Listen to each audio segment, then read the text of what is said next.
Okay, so Rahul, I'll just ask you to speak for a few minutes on a couple of things. And I used to cover aviation as a print journalist many years ago, and I met with several aviation entrepreneurs, and I know what they went through to run their businesses. And even as they were running those businesses, there were all kinds of. There was a cloud hanging over almost every enterprise, right? I mean, whether the nature of funding, their origin, the way they were doing their business, and so on. So it always looked very intimidating, right? And it seemed like a business only the very brave or the foolish would enter. So first sort of question is, what made you get into it? And secondly, as a supplement, what is it that you saw as an opportunity or as a weakness, perhaps, in some of the other players that you felt made it the right time to get in? So the first question, what made us get into it? I inherited a business from my father, which was sort of in the services side of the airline business. So we were serving the core, and I suppose it's normal human nature that you want to integrate, you want to sort of get more engaged, and for us it was one of those journeys where we actually wanted to operate the core, and like you said, Govind, running an airline is not necessarily the smartest thing you can do in life. But I think it was just that instinct to go do it, and that's what we ended up doing. The second question about the weaknesses in the competition, I prefer not to go there. My question is more of the landscape. What did you see there where you felt that, you started in 2006. I think you're finishing your 8th anniversary around now? Yeah, or just in August, yeah. In August, okay. So you must have seen something which made you confident that, okay, I've been in the services side, which is more the travel agency side of the business. Let me get into the physical world of actually, buying aircraft or leasing aircraft and running an airline and grappling with this whole regulatory regime that is India. Well, when you look at aviation in India, it regrettably is one of the most under-penetrated markets on a global basis. There are many smaller and lesser significant countries in the world where aviation penetration is immensely larger than India. So clearly there's an opportunity. And I think I've said this on some of the other forums. To our mind, proliferation of air transportation in India, we think over time will evolve in the same manner as telephony evolved in this country. 30 years ago, there were no mobile phones in this country. And we all recognize and remember that to actually get a landline would take a lifetime when you apply for it, and you never used to get it. And then you had new technology come along that sort of gave you the ability to leapfrog these infrastructural constraints when it came to landlines, and mobile telephony came into being, and we are where we are. And so if you compare that to transportation in this country, we have railroads that are crumbling. We virtually have no road infrastructure, and despite the best intention that any government in the future may have to go make changes in these two modes of transportation, it's going to take a very long while. In the meantime, you have a population base in this country that does want to travel, and we think that having a strip of concrete and being able to fly planes is probably the easiest way to do it. So we think that air transportation is going to revolutionize the way Indians travel in much the same way as mobile telephony did to telecommunications in our country. So fundamental opportunity. And then, and I'm sure all of you sort of in your own ways know this, you can run a small enterprise, you can run a large enterprise. Finally, at the end of the day, what will make a difference between winning and losing is going to be how good your cost structure is. And I think there has to be this religion about keeping a cost structure clearly superior to the rest of the industry, and over time you should be able to prevail. One advice I would give to all of you is, while it's important to initiate a business with a superior cost structure, what we think is even more important to sort of maintain stability and sustainability in your model is to continuously evolve your cost structure. You must on a daily basis look at things you can do to continue to improve your cost structure. Because there will be a competitor who will come along the next day who will put together a cost structure which would be as good as yours, if not superior. So I think you have to, as a matter of religion, sort of continuously focus on what makes you, in terms of being able to deliver your product from a cost standpoint better than your nearest competitor. So cost, as you've said, was a key building block for Indigo when it started. What were the other building blocks? And can you spend a little while on the values as well? What are the value systems that you try to create, which ensures that you have all these operational wins that you're known for and you talk about? So for us, Govind, and I'd like to respond to this in two ways. And what I may say to yourselves you may find it odd, but at Indigo, the fact that we run an airline and we carry people on our planes is purely incidental to what we do. We don't believe that flying planes and carrying customers on planes is really that makes us tick. I think what makes the business what it is what we have done from a structural standpoint in the company. Making long-term decisions. I mean, as we speak today, we are currently negotiating orders with manufacturers which will take us into 2025 and beyond. So you need to plan for the future. So I think that's a fundamental building block. And in doing so, like I said earlier, you need to ensure that you have a cost structure that is sustainably superior to the rest. In terms of deliverables, things that you and I experience when we fly on planes, I think Indigo is predicated on some very simple principles. Be punctual, offer a clean, refreshingly clean product, and whatever is your service delivery from booking a journey to collecting your bags, whatever we define as our service delivery, we must sort of consistently execute to that promise. To our mind, flying a plane is not about serving champagne and caviar on board. I think it's in the context of being a short-haul airline. I think people are very conscious about being able to get from point A to point B on time, reasonably comfortably, and like I said, in a clean environment.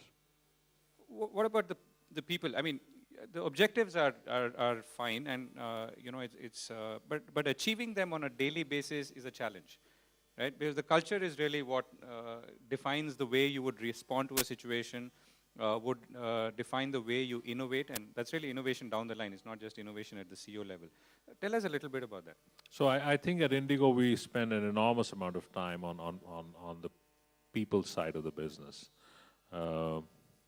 It's a very people-intense industry, and I must admit that we invest a lot of energy in firstly bringing in the right talent.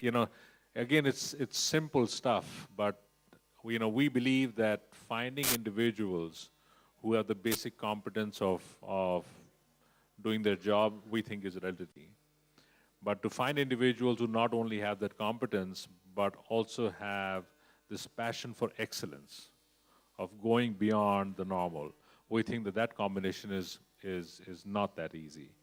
But I think the secret sauce lies in finding individuals like that, honing their skills, having them shine, because we are such a frontline business that whether it's the guy who's checking in a customer or it's a lady who's serving customers on a plane, they truly are our brand ambassadors, and we think that if they can make a difference, it actually enhances the experience of customers around the country. So, if I were to take you back again, so 2006 you started. What are some of the as you defined your vision, and you said that what was it, the bedrock on what it was built. What were the 2 or 3 things that were in some ways surprises, and I mean it not positive ones, and were there some things that were positive surprises? And obviously, I'm going to ask you about how you handled them, I mean, the unexpected. So the positive surprise is that we are where we are, given all the issues of India. I've sometimes, even at home, at night when I put my head to rest, I marvel at that, because we all understand the issues with our country. And to be able to deliver something with a level of difference is a task in itself. But you know, we have sort of skirted the bullets and do what we do. On the negative side, I mean, we always knew that it's a highly regulated industry. We need to work with all the issues, and it's something we grapple with even on a daily basis. I mean, I think there's press around here. I've been known to be candid and had to pay a price for it. But we think that, let me flip that question. We think that if the government were to be a greater enabler of what I would say in quotes, transparent growth, I think we would as an industry do much, much, much better. I actually was talking the other day, having a drink with somebody who's fairly senior in the current government, and he was, you know, I was obviously complaining about issues, and he said, "Why do you complain? You guys do so well." And I was trying to explain to him. I said, "This is not about doing as well as we do. It is about how much better we could do. You know, could we be 3, 4, 5, 10 times the size? But to be able to do that, you have to have an environment that actually enables growth and enables it in a transparent manner." And I'm going to cover questions after this. What about challenges that you face within? I mean, so regulatory is one part of it, but what did you face within? I mean, any 1 or 2 instances you can share and how you overcame it? So I'm not too sure about the challenges we may have faced within, but in the past, but you know, I clearly recognize that we have an enormous challenge going forward, because as we continue to grow on the to sort of be on this path of rapid growth, for us to be able to deliver the product in just the same manner as we do today, going forward, we think is an enormous challenge. I don't know, we fly somewhere in the 75, 80 aircrafts that currently operate in our fleet. We will be twice the size in probably 3.5 years. We'll probably be twice that size in under 10 years. And to be able to consistently deliver the promise, we think is an enormous challenge. What's the 1 or 2, I hope people are ready with questions. What are the 1 or 2 operational metrics that you track on a daily basis, which in some ways is also the red flag if something goes wrong? I don't, I must be honest. I'm very far removed from the business. Aditya Ghosh, who runs the airline, is really on top of daily issues. The only time I'll find out about something is if we had like a small incident we had in Kathmandu the other day, I'd be made aware of that and what caused it and stuff like that. But otherwise, on a daily basis, I don't follow through. I mean, I do get on my BlackBerry messages, every time a plane is delayed by 15 minutes, there's a message that the machine will churn out. I'll get them. I used to watch them every day. I don't do that anymore. I basically rely on the fact that, you know, we have a year-to-date statistic on punctuality. Until we maintain that, we're in good shape. So you're saying if you track punctuality and on time, a lot of other things get taken care of, because the system will therefore work hard to deliver to that and thus also fulfill a lot of other things.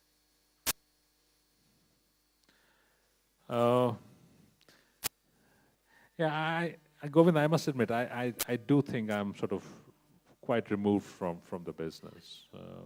Today? Yes. I mean, people sometimes are concerned when I fly on the company. I'll nitpick on stuff. But I suppose that's just me. But other than that, the company is fairly well sort of riveted in terms of its processes, and people understand what needs to get delivered.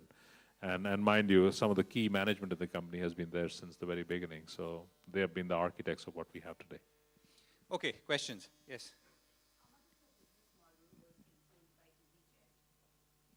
Okay, so I'll collect a few and then we can, yeah, at the back.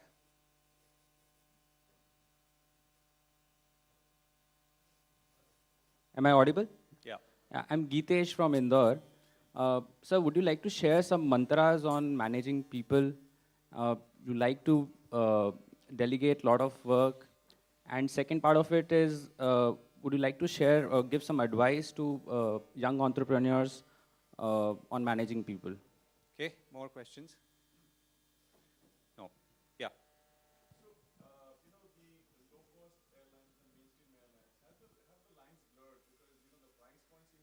Consistently the same. And also the service delivery I feel is also the same. Look at Jet, look at Indigo, look at any other airline. So have the lines blurred a little bit. Okay. Are you influenced by EasyJet? Is there a blurring of lines between full service and low cost? And finally, your advice to young entrepreneurs and managing people. So are we inspired by EasyJet? I'm not too sure. I think we probably would be more inspired by Southwest. EasyJet, I think over time, the model has mutated itself a little bit. I think that the Southwest of the world are much more religious about sort of cutting their cost structure to the bone, without, of course, compromising safety and other issues that we think are given in our business. So I'd say Southwest. If you looked at Indigo and looked at our longer-term vision on what we want to do and build, I think we want to create the Southwest of Asia over time. Should I take the second question? Yeah. So, in terms of delegation, personally, I'm sort of, I think, over guilty of delegating way too much. But in some ways, it's worked out for the organization. And this is one thing I'd like to say to all of you. Is for entrepreneurs to have the ability to allow their people to make mistakes. I find that a lot of people actually don't have the appetite for other people to make mistakes. And that in itself, I think is flawed. Because if you go back to the building blocks, if you've got an individual who you've done all your research, figured out that that individual is the right person for the business, I think you need to allow that individual to earn their own wings. And in that journey of earning his or her wings, they're bound to make some mistakes. And whenever they do, you need to sort of go back and check, was the mistake intentional or unintentional? If the answer is it was intentional, it needs a different level of treatment. If it was unintentional, you have to do another reality check saying, is this the right individual? And if the answer is yes, you need to let that person be. They'll probably make more mistakes going forward.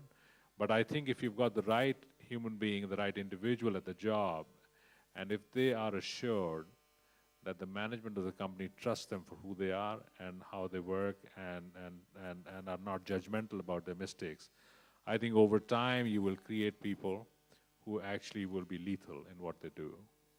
So the one thing I'd say is, and it's also important that the mistakes come in early, because you don't want a situation where the mistakes come later, which can end up being very, very expensive. So that's sort of my thing. Sorry, can you repeat your question? Lines blurring between full service and low cost I carriers. actually wanted to ask a question regarding the management only. So how much of your core team is still with you, the team you started Indigo with, and how much empowerment is given to that team? Did you give them ESOPs early on? I mean, is that what, helped them stay in the company? How important do you think that is to, keep the motivation of an employee going? Yeah, again, and I speak from personal experience.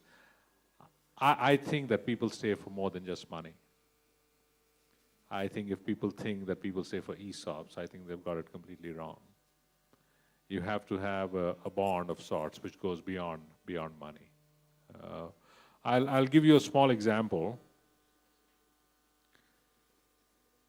So we used to at one time service an airline in India called SAS. And then 9/11 happened and a lot of these airlines exited the Indian market. And there was a gentleman who used to be the airport manager at SAS who I'd known for years. And he came along to me one day and he said, RB, I need to move. These SAS folks are offering me an assignment in Thailand, but I just wanted to talk to you about it. And I said, Sanjeev, I'm sorry to see you leave, but if you have to go, you have to go. And I said, the only assurance I want from you is that if you ever decide to come back home, give us a call. And about a year and a half later, he called me back and he said, I want to take you up on your offer. We at that time were going through a difficult sort of period in our businesses, and we actually did not have a job that sort of matched his skill set. And I said to him, I said, what we'll do is we'll pay you money. You can come to work. We probably don't have enough for you, but things will change. And so he came back to India, and the HR guys were completely upset with me that, what are you doing, just throwing money after this guy? Sanjeev today is the head of customer services at Indigo, and I truly believe that he's one of the finest guys in the business. So it goes beyond money. And you're also known for, your CEO is a lawyer. That's correct. And as you say, your head of customer service was in HR, the most hated department in most companies. No, he was not in HR. He was in airport services. Airport services, Right. okay. But in general, you're taking people from sort of different backgrounds and willing to bet on them. So how do you do that? So you talk about Aditya in specific, who's a lawyer. Aditya used to be the parent company's general counsel, and he was involved in the initial sort of building blocks of the airline when it was being set up, purely from a contractual standpoint, working with manufacturers, setting up the contracts, etc. So he actually was picking up some fundamental sort of values of the industry. And then we initially had a set of expats who came in to set the company up, and I think they had a three-year contract. When the contract was up, I actually went up to Aditya and said, would you like to take up the job? And I still remember it, it was sort of the nicer time of the year. We were walking outside, and I'm sure Aditya was thinking to himself, I think this guy's ready to fire me. Because running an airline is probably one of the most difficult professions that you could lay your hands on. And I walked him through the logic of why we thought we should punt on him, and finally he was convinced, and the rest is history.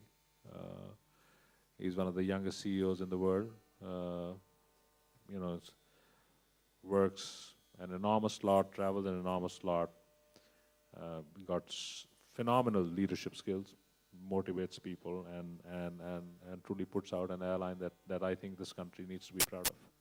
Okay, more questions? Sorry, Yes, I didn't answer his question. Yeah, sorry. Line's getting blurred. So you're talking about price. I have one question. Let him finish this.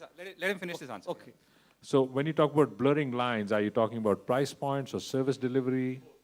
Okay. So when you look at a company like Indigo, we are an economy class airline, single class. And to our mind, other than what we call a full service airline that would serve you a meal on that plane, we don't believe that there should be any differentiation whatsoever. Because we don't believe that a full service airline does any more for you in that cabin other than serving a free meal. So you have to ask yourself the question, would you take a full meal and fly 15 minutes later? Would you buy your meal on a plane and fly on time, kind of thing? In terms of price points, I think low fare carriers, sort of their basic principle of pricing is predicated on if you buy way out, you should get very cheap fares. But closer to departure, you will see the lines blur, because as planes fill up, you will see the prices sort of, give or take, be the same. On occasion, it can be even higher on us. And I'll tell you the reason why it could be higher on us, because pricing at Indigo is not a manual process.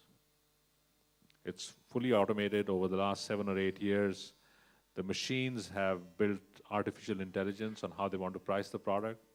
So I'll give you an example. So we could have a plane going from here to Bhubaneswar, and you could have a competitor flying about the same time. And let's say we have 5 empty seats on that plane, and the competitor has 20 empty seats on that plane.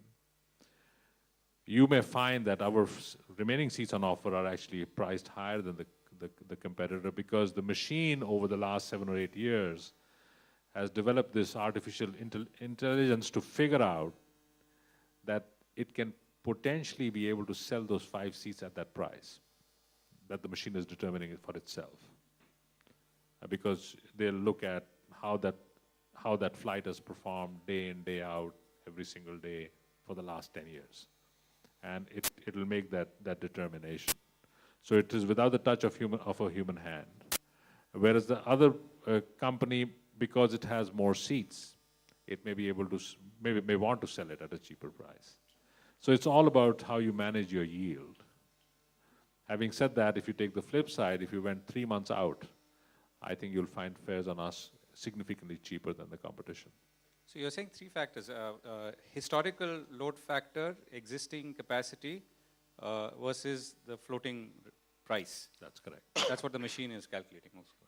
Keep that in mind next time. Yeah. Well, it's my turn now. Yeah. So I'm Ramesh Babu from Jagran Lake City University, Bhopal. So my question is, the history clearly says that airline industry is not an attractive venture. So why did you get into airlines? That's number one. Question number one. And question number two is, see, there is a differential tax rates on ATF in different states, like 20, 25, 30. So why you are not fighting for common tax rate? I mean, a flat tax rate across the nation. Okay, next. Yeah. Okay. No, go ahead. Other than Indigo, you've also diversified into segments like luxury and as well as the budget segment. So Hotels. how is the growth in the budget hotel market, and do you see it growing like the Indigo Airlines grows? Okay, behind you? Yeah. Quick 2 questions, sorry. Given that you don't like the regulation in the industry, why is it that Indigo is being perceived as leading a forum blocking the Tata AirAsia deal? Point number 1. The second thing is, you said you're going to grow double in 3 years. The airline industry in terms of passenger growth is not growing at that level. So are you actually starting to poach bus and train customers for which the pricing is not there? Or are you expecting the tier 2 cities to build their airports so that you can start flying to more sectors? Where's the growth going to come from? So maybe the first question first, why did you get into airline knowing that it's such a difficult business? Which we touched upon earlier, but it might be. Yeah, like I said, we were on the sort of the periphery of the core, and sort of the emotional tug was to sort of operate the core. Because we were on the periphery, maybe foolishly we felt that we could probably do a better job than the rest of the industry. Probably not a good enough answer, but we did think that we could put together a team of people, a quality of management that sort of could deliver an airline that would differentiate itself over others.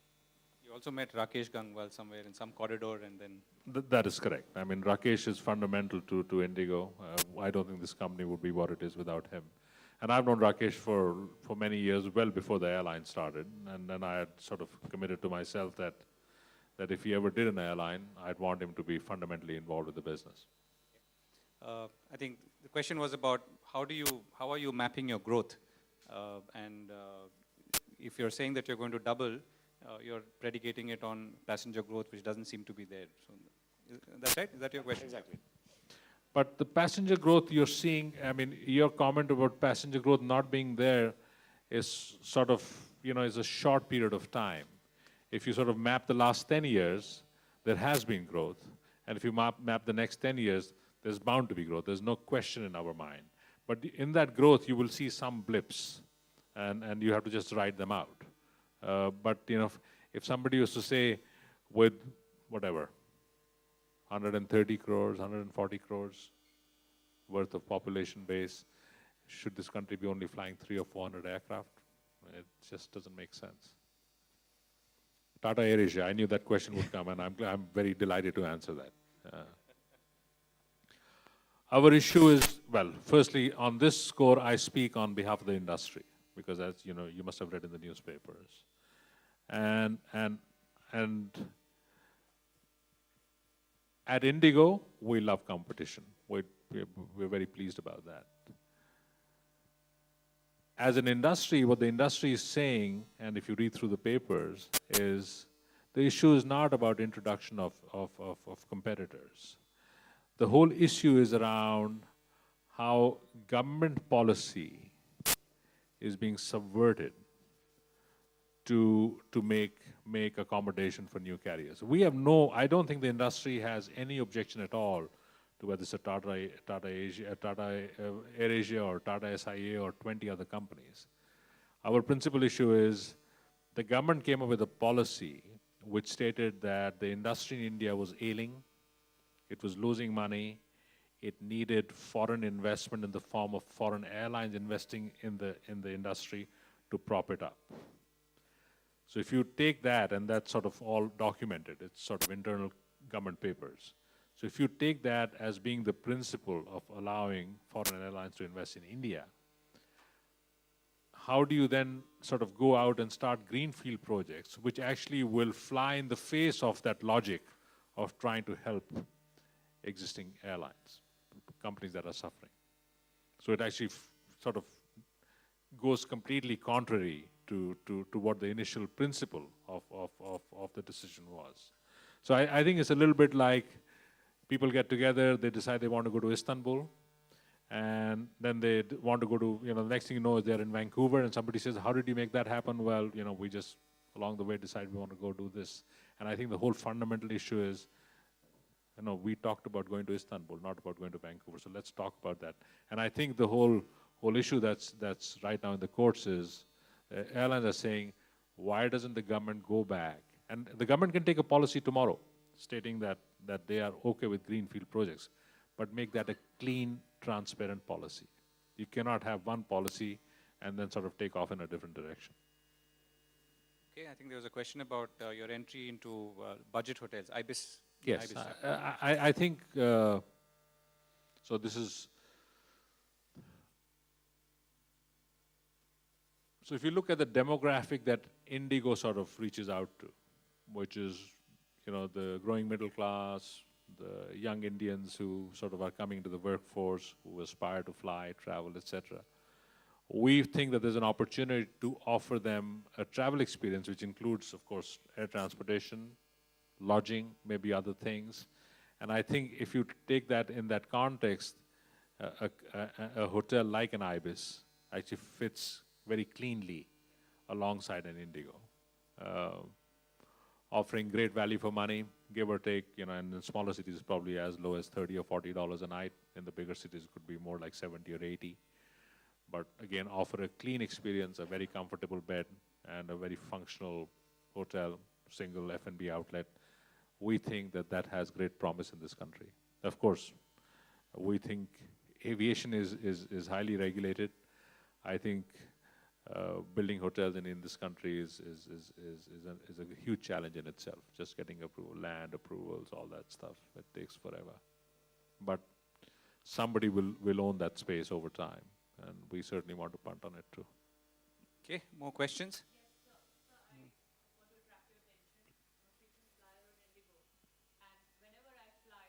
Coming in front because I need to give a demonstration to sir. My first choice, I can share a number of mails which says, I want to fly Indigo because of its punctuality. I'm always traveling against a bladder, etc. I have chest below paralysis, sir.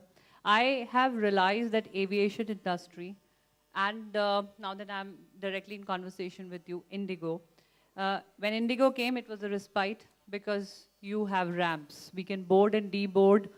There's mandatory ramp which is put to the aircraft. Right. So that helps a lot.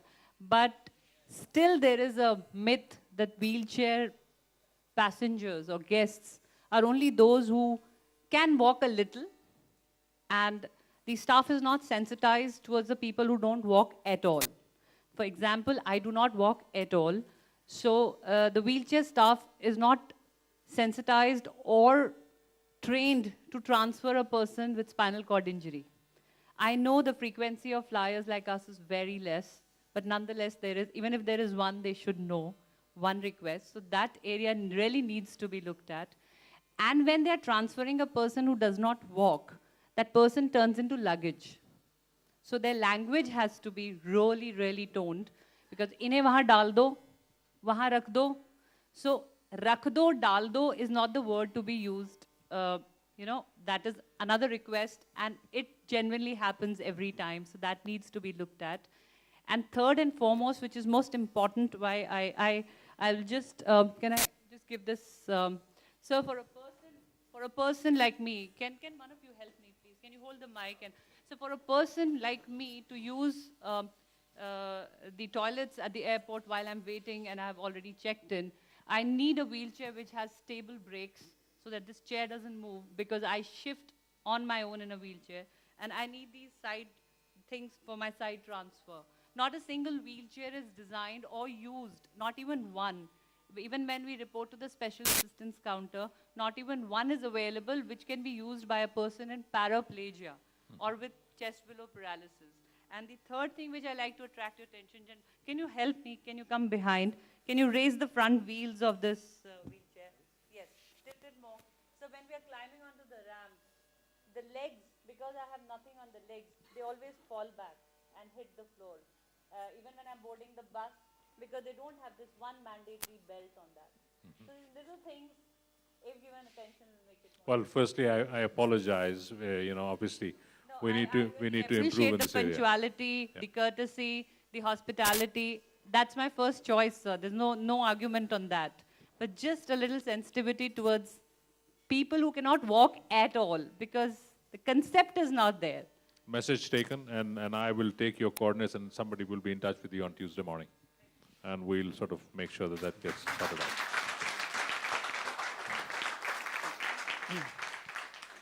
Questions? Okay, this is very different from all the other questions. This is something to do with your design philosophy.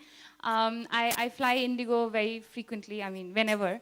And I think what caught my eye was your product packaging from when I order food. I'll make it a point to probably order something where probably I can take the container back with me.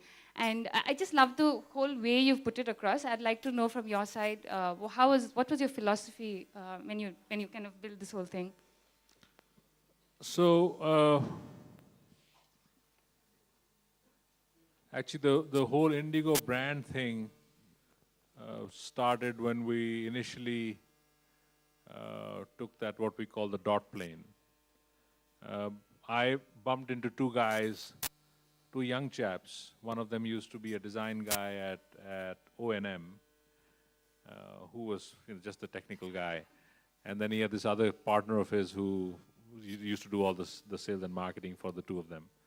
And they came up with this concept of the dot plane, which we liked. We liked the simplicity of it. And now, of course, they run a large sort of design firm, and they also have some partnership with a large American advertising institution.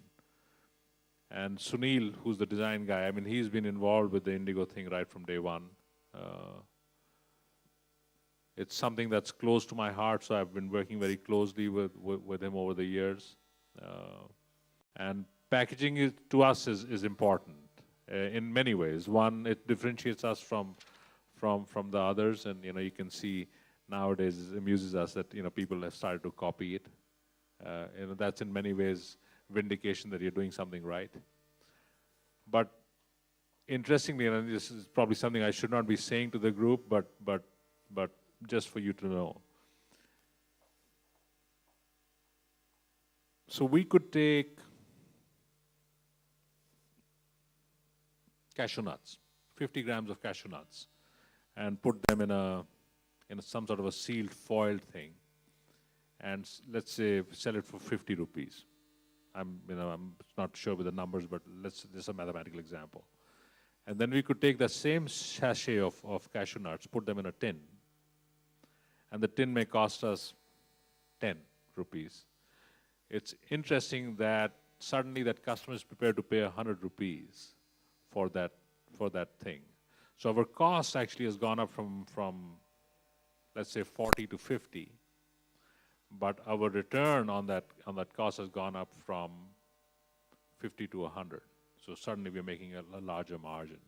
And it's an interesting thing. Human beings are prepared to pay more for a well-packaged product. And I think sort of we are.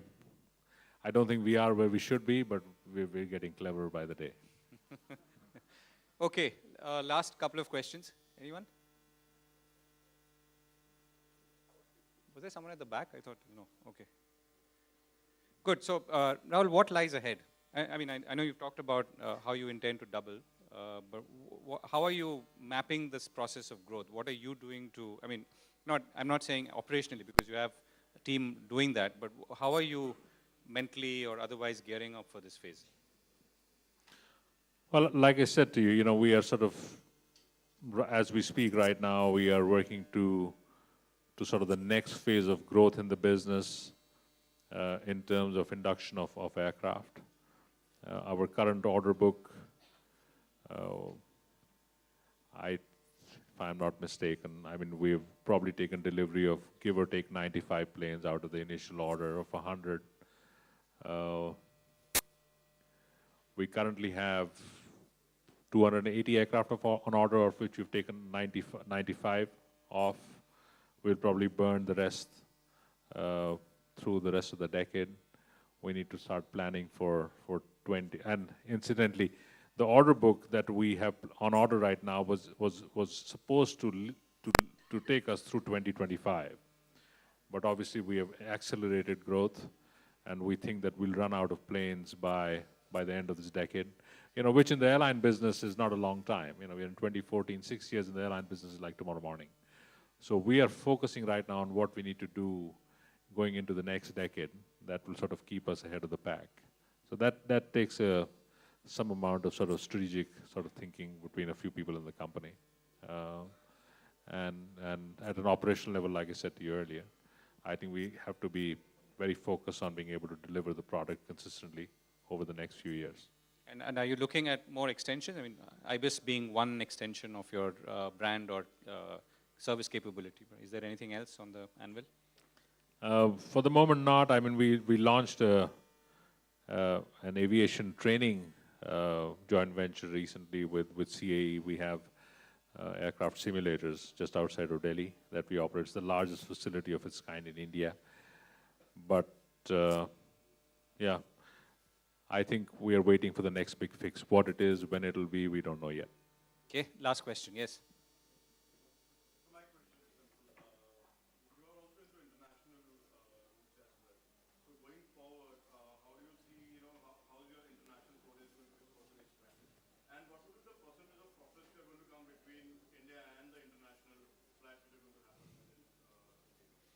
Yeah, I think Indigo its heart will always be domestic India.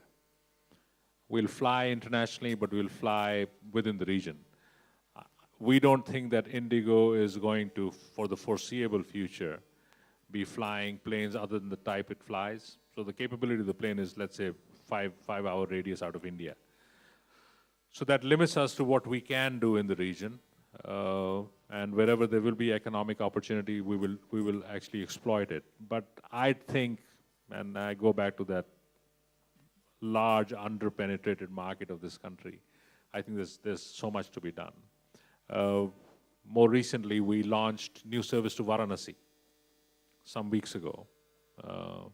Going back to the lady who asked the branding question, I love that ad with that sadhu with the thing on his head. So we launched a service with 3 or 4 flights a day. No airline in this country has ever done that. So we went into that market. We wanted to do it in a meaningful way. And, the results have sort of surprised us internally because we were able to go in there and from the very first day we are starting to pick up a great market share. So clearly there's opportunity. And I could never have imagined that we'd fly 6, 7, 8 times a day between Delhi and Lucknow. Who would ever think that? But the fact is that there's traffic there. People are willing to fly. So there's a lot of demand opportunity that sits in this country that will keep coming. Okay.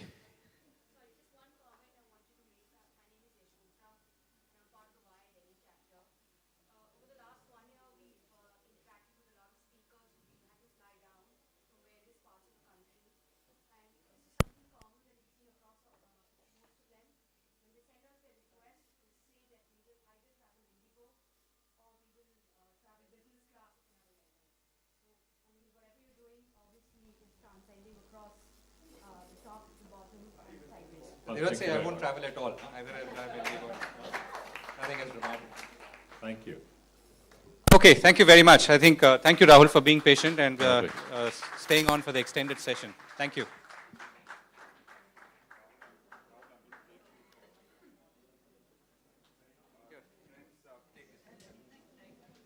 Friends, kindly be seated. We still have under 20 minutes session, but before that, Rahul, just a couple of certificates to be given away to some students. Please sit down. Please relax. I know you have been here from 10 o'clock without a coffee break, but you are young Indians. I'm sure you can manage under 20 minutes. There's food waiting. There's Shazia waiting here, so please. And she's pretty, so that also helps. This year, we have decided to recognize programs in regions, and I request the northern region to come here for receiving the best event that they have done, called Jaipur by Night. Jaipur team, kindly come over, collect your...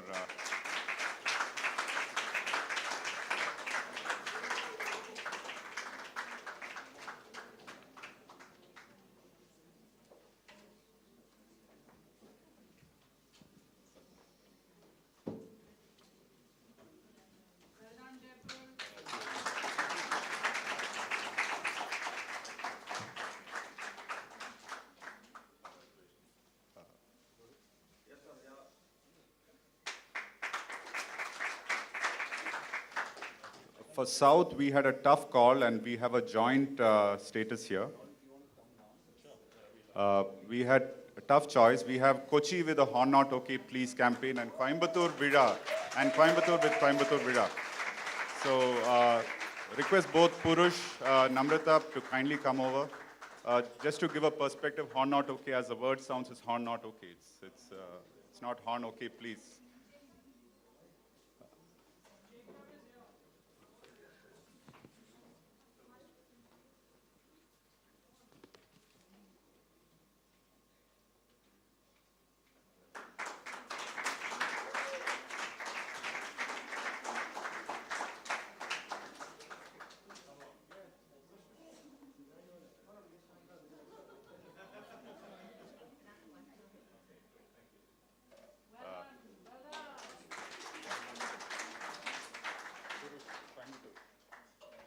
From Patna, we have, for Eastern region, we have via Patna chapter who got for their social premier league. So request Patna chapter to come forward if you are.